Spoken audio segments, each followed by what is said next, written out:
E agora eu vou conversar com um analista da Pátria Agronegócios, o Cristiano Palavro. E nós vamos falar exatamente da safra americana, que tem um reflexo enorme, não só no mundo, mas como aqui na nossa safra também. É isso, né, Cristiano? Bom dia.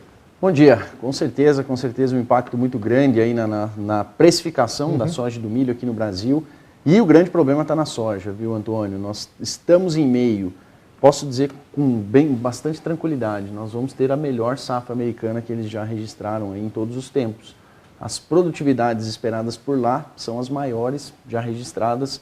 Nós estamos com o meu sócio, Matheus Pereira, diretor aqui da Pátria também, do nosso corpo de analistas, está em solo americano, já rodou todo o estado de Iowa. A gente até brincou que ele tinha que achar umas lavouras ruins lá para mostrar que não é tudo aquilo, mas está difícil, viu, pessoal? Realmente as lavouras estão muito boas e o próprio USDA confirmou isso nessa semana, colocando a produtividade norte-americana em 53,5 bushels por acre. A média histórica deles, a melhor produtividade média que eles já tiveram foi 52. Quanto que isso em sacas por hectare? 59,9, vamos falar assim. E tudo indica que esse número vai crescer ainda, viu, Antônio? E com o agravante, ainda aumentaram em 400 mil hectares a área de soja em relação ao levantamento de julho. Então, os norte-americanos já estão com estimativas de 125 milhões de toneladas para esse ano, 12 milhões acima do ano passado, e bem provavelmente eles vão ainda ter um incremento ainda maior. Pela primeira vez, os americanos vão colher mais que 60 sacas de soja por hectare. Então, para quem está nos ouvindo, sabe aí, o Brasil tem produtividades melhores que eles, mas eles estão crescendo em produtividade e a safra está um brinco. Pois é. Recentemente, talvez uns 2 anos para trás aí, eu até comentava com o Cristiano, com o próprio Matheus, lá da Pátria, o seguinte: o argentino estava numa situação delicada, as lavouras da Argentina. Perderam tudo por causa da seca, o preço... Bom, virou uma lambança lá naquele estado. E eu me lembro que eu falava assim: a sorte do produtor brasileiro, infelizmente, a desgraça do produtor lá da Argentina. De fato. Só que agora o disco mudou. De fato, não podemos contar aí com quebras na safra americana. Eles já estão com 90% da soja acima de R1 já, que é a fase reprodutiva, né, já florescida. Quase metade das lavouras já em enchimento de grãos. E o clima de curto prazo está bom, viu, Antônio? Então, assim, chuvas dentro da normalidade, sem excesso de temperatura. Existem previsões do frio chegando um pouco mais cedo esse ano nos Estados Unidos, mas a gente nunca teve quebra por excesso de frio ao final da safra. Então, assim, tudo está se desenhando para uma safra muito boa. No milho, a safra é muito boa também, só que com uma vantagem: o milho teve uma queda bastante expressiva de área. Então, por mais que eles também vão encontrar ali produtividades recordes no milho, mas por enquanto as estimativas mostram uma produção 5 milhões de toneladas a menos do que no ano passado, porque o corte de área foi significativo. Não vamos contar com quebras na safra americana para melhorar preço aqui, situação diferente do que você comentou para a Argentina. E de fato, quando a gente tem que torcer para alguém quebrar, a gente acaba torcendo um pouquinho para os Estados Unidos, porque lá a gente sabe que o produtor é bem amparado por seguro, tem políticas governamentais muito boas, né, nesses anos de quebra. Tem lugar para guardar safra. Exato, eles têm uma capacidade de armazenagem muito melhor. Então, mas infelizmente, né, ou felizmente, também é ruim torcer pela desgraça alheia, nós não vamos poder contar com suporte vindo da safra americana. Nós não tivemos nenhum repique de alta significativa durante a safra, porque em nenhum momento teve risco, não teve risco de quebra em nenhum momento. O plantio, desde o começo, foi dentro da janela normal, está chovendo bem desde o começo.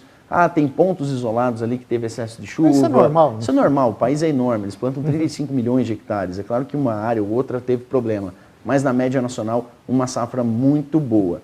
E vai se somar a uma safra brasileira, que é o que tudo indica, vai ser maior que a do ano passado também. E é aí que mora o risco para o produtor rural.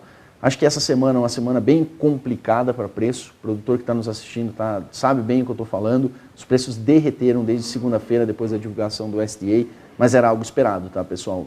De fato... Era esperado, mas ninguém queria, né? Ninguém quer que o mercado caia, né? Por mais que você esteja bem vendido já para o ano que vem, sempre tem soja a mais para vender. Mas era um cenário, normalmente a safra americana é precificada entre julho e agosto. Anos de safra boa, é agosto que o mercado de soja cai. E é o que a gente está observando. Então tem que torcer para a China produzir menos. Nem tanto produzir, tem que comprar mais. E a China está... Você sabe que a demanda... A China produz muito pouco, né? Produz pouco. E a China é muito focada na produção de não transgênico, né? Para abastecimento de consumo humano, né? A compra da China é sempre para alimentação mais animal.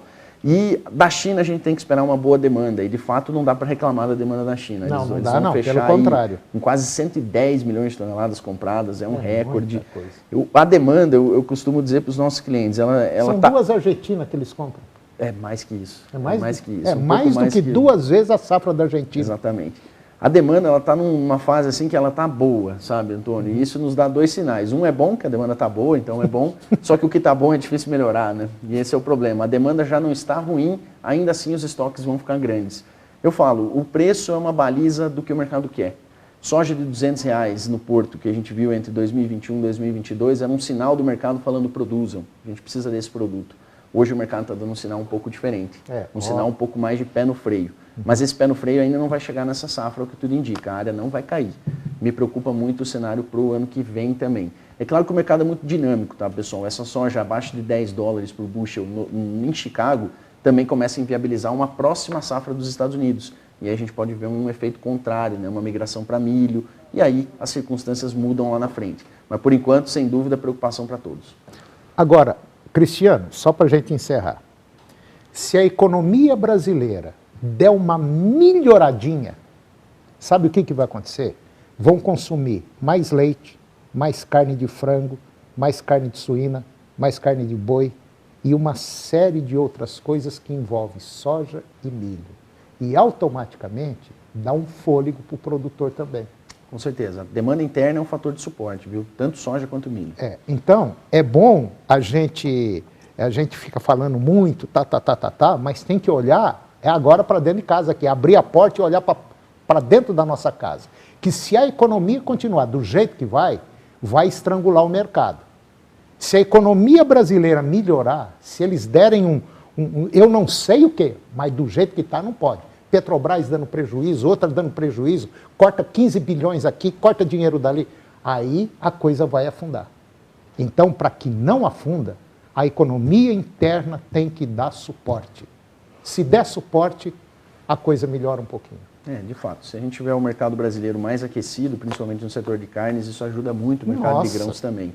Acho que o recado importante é não ficar animado demais com as altas, nem triste demais com as baixas. O mercado ele é dinâmico, o momento agora não é favorável, mas não é hora de entregar os pontos também. Como disse o Paulo Guedes, ainda dá para a gente dar uma dançadinha. Dá, não dá? Isso aí. Cristiano, mais uma vez, meu irmão, muito obrigado mesmo. E vamos torcer para as coisas dar certo. Condição para isso nós temos sim aqui no Brasil.